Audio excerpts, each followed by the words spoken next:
নমস্কাৰ আপোনালোক সকলোকে পুনৰবাৰ আপোন চৰ্চৰ অন্য এটা ভিডিঅ'লৈ স্বাগতম জনাইছোঁ।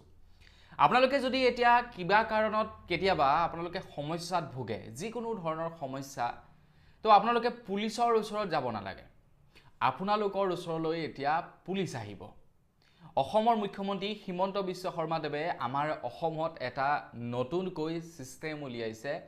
আপোনালোকে কেতিয়াবা কৰবাত বিপদত পৰিলে আপোনালোকে সেই বিপদৰ পৰা উদ্ধাৰ হ'বৰ কাৰণে পুলিচৰ ওচৰত দৌৰি আহিব নালাগে। সেই বিপদৰ পৰা উদ্ধাৰ কৰিবৰ কাৰণে আপোনালোকৰ ওচৰলৈ এতিয়া পুলিচ যাব। তো নতুন চৰকাৰ, নতুন চিন্তাধাৰাৰে এটা নতুন কাম আৰম্ভ কৰিবলৈ গৈ আছে আমাৰ অসমত। আমাৰ অসমৰ প্ৰশাসনিক ব্যৱস্থাটো সলনি কৰিবলৈ গৈ আছে অসমৰ মুখ্যমন্ত্ৰী হিমন্ত বিশ্ব শৰ্মাদেৱে।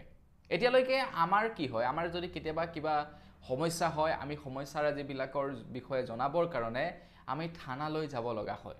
আমি যদি কাৰোবাৰ ওপৰত FIR ৰুজু কৰিব বিচাৰোঁ, আমি কেতিয়াবা কৰবাত যদি বিপদত পৰোঁ, তো গোটেইবিলাক জনাবৰ কাৰণে আমি থানালৈকে যাব লাগে। কিন্তু এতিয়াৰে পৰা আপোনালোকে সেই বিপদৰ কথাবিলাক জনাবৰ কাৰণে থানা যাব নালাগে।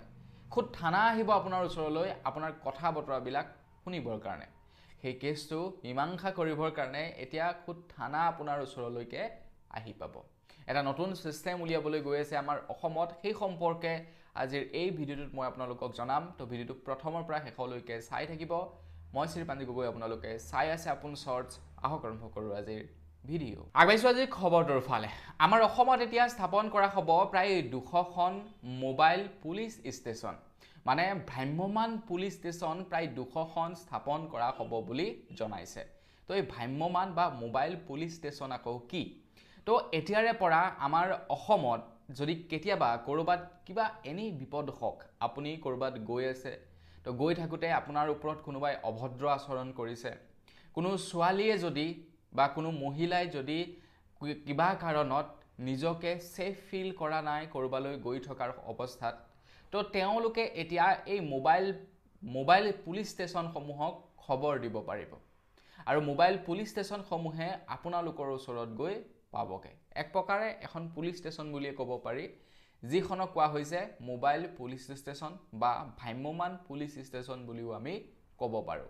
তো যিখন পুলিচ ষ্টেচন এক প্ৰকাৰ ক'বলৈ গ'লে এখন গাড়ী হ'ব। সেই গাড়ীখনৰ ভিতৰতে গোটেই পুলিচৰ যিবিলাক কাম কাজ হ'ব, গোটেই কাম কাজবিলাক সেই গাড়ীখনৰ ভিতৰতে হ'ব। যেনেকৈ নেকি আজিকালি ভ্ৰাম্যমান চিকিৎসালয় ওলাইছে। আপোনাৰ ঘৰৰ যদি গৰু ছাগলী কিবা হয়, আপোনালোকে ফোন কৰি দিয়াৰ লগে লগে ভ্ৰাম্যমান চিকিৎসালয়খন গৈ আপোনাৰ ঘৰত পায়গৈ। আৰু সেই ভ্ৰাম্যমান চিকিৎসালয়খনে আপোনাৰ গৰুটো বা আপোনাৰ পশুটো ঠিক কৰি থৈ আহে। ডক্তৰ থাকে তাতে, প্ৰয়োজনীয় ইকুইপমেণ্টবিলাক থাকে। ঠিক তেনেকৈ এতিয়া আমাৰ অসমতো ভ্ৰাম্যমান পুলিচ ষ্টেচন স্থাপন কৰিব বুলি জনাইছে। আৰু এই পুলিচ ষ্টেচনখন 24 ঘণ্টাই খোলা থাকিব। আপুনি যি সময়তেই নহওক কিয়, যিকোনো টাইমতেই আপোনালোকে কণ্টেক্ট কৰিব পাৰিব ভ্ৰাম্যমান পুলিচ ষ্টেচনখনক বা মোবাইল পুলিচ ষ্টেচনখনক। যিকোনো সময়ত আপোনালোকে কণ্টেক্ট কৰিব পাৰিব। আৰু আপুনি কণ্টেক্ট কৰাৰ লগে লগে আপোনাৰ গৈ কাষ পাবগৈ ভ্ৰাম্যমান পুলিচ ষ্টেচনখন। আপুনি যি সমস্যাতে পৰিব, সেই সমস্যাৰ পৰা আপোনালোকক উদ্ধাৰ কৰা হ'ব। তো তাৰ বাবে আপোনালোকে এটা মোবাইল নাম্বাৰ আপোনাৰ মোবাইলত ছেভ কৰি ৰাখিব লাগিব। মোবাইল নাম্বাৰটো হৈছে 112। তো এই নাম্বাৰটো আপোনালোকে ছেভ কৰি ৰাখক। আৰু কেতিয়াবা যদি কিবা কাৰণত বিপদত পৰে, এই মোবাইল নাম্বাৰটোত কল কৰিব পাৰে। যি বিপদেই নহওক, আপোনাৰ ওপৰত কোনোবাই অভদ্ৰ আচৰণ কৰিছে, আপোনালোকক কোনোবাই মাৰপিট কৰিছে, ক'ৰবাত আপোনালোকে অসাধু বস্তু বিক্ৰী কৰি থকা দেখা পাইছে, ক'ৰবাত কোনোবাই ডকাইতি, চুৰি, হত্যাকাণ্ড এইবিলাক ৰিলেটেড কিবা কাম কাজ কৰি আছে, তো লগে লগে 112ত আপোনালোকে কল কৰি ভ্ৰাম্যমান পুলিচক খবৰ কৰিব পাৰে।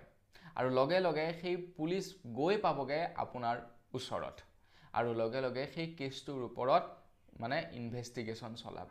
এক প্ৰকাৰ পুলিচ থানা বুলিয়ে ক'ব পাৰি, যিখন পুলিচ থানা নেকি সকলো জেগালৈকে দৌৰি ফুৰিব। এনেই নৰ্মেলি পুলিচ থানাবিলাক এক জেগাতে থাকে।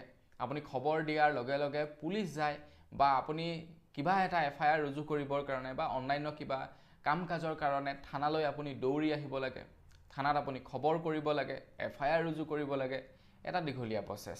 আপোনাৰ ঘৰৰ ছোৱালীজনী বা আপোনাৰ ঘৰৰ মহিলাগৰাকী যদি কেতিয়াবা কাৰোবাৰ ওচৰত এবিউজ হয়, তো তেখেতে থানালৈ আহি এই সম্পৰ্কত জনাব লাগে যে মোৰ এনেকুৱা এনেকুৱা হৈছে, মোৰ স্বামীয়ে বা মোৰ ঘৰৰ মানে শহুৰৰ ঘৰৰ মানুহে বা অন্যান্য কোনোবাই মোৰ ওপৰত মানে এবিউজ কৰিছে। এইবিলাক আমি থানাত গৈ জনাব লাগে।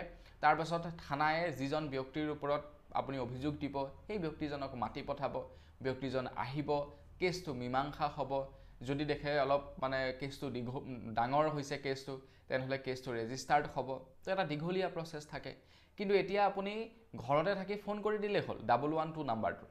112 নাম্বাৰটোত ফোন কৰাৰ লগে লগে পুলিচৰ গাড়ী গৈ আপোনাৰ ঘৰত পাবগৈ, গোটেই কেছটোৰ সম্পৰ্কে শুনিব, শুনাৰ পাছত যিমান যি কৰিব পাৰে সকলোবিলাক কৰিব। 24 ঘণ্টাই খোলা থাকিব।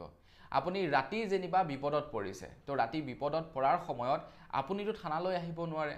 আপুনি বিপদটো আপোনাৰ পৰা আঁতৰি যোৱাৰ পাছত আপুনি আহি খবৰ কৰিবহি পাৰিব, তেতিয়ালৈ দেৰি হৈ গুচি যায়। তো আপুনি লগে লগে তুৰন্তে 112 নাম্বাৰটোত কল কৰিব পাৰে আৰু ভ্ৰাম্যমাণ পুলিচ গৈ আপোনাৰ কাষ পাবগৈ। গতিকে 112 নাম্বাৰটো আপুনি ছেভ কৰি ৰাখক। মোবাইল পুলিচ ষ্টেচন আপোনাৰ ওচৰত সকলো সময়তে উপস্থিত থাকিব, যেতিয়াই যি বিপদ নহওক কিয়। আৰু এইটো এটা মোৰ হিচাপত খুবেই ভাল ব্যৱস্থা কৰিছে অসম চৰকাৰে। যিহেতু নতুন চৰকাৰ, নতুন চিন্তাধাৰা, উদ্যমেৰে কাম কৰিব বিচাৰিছে।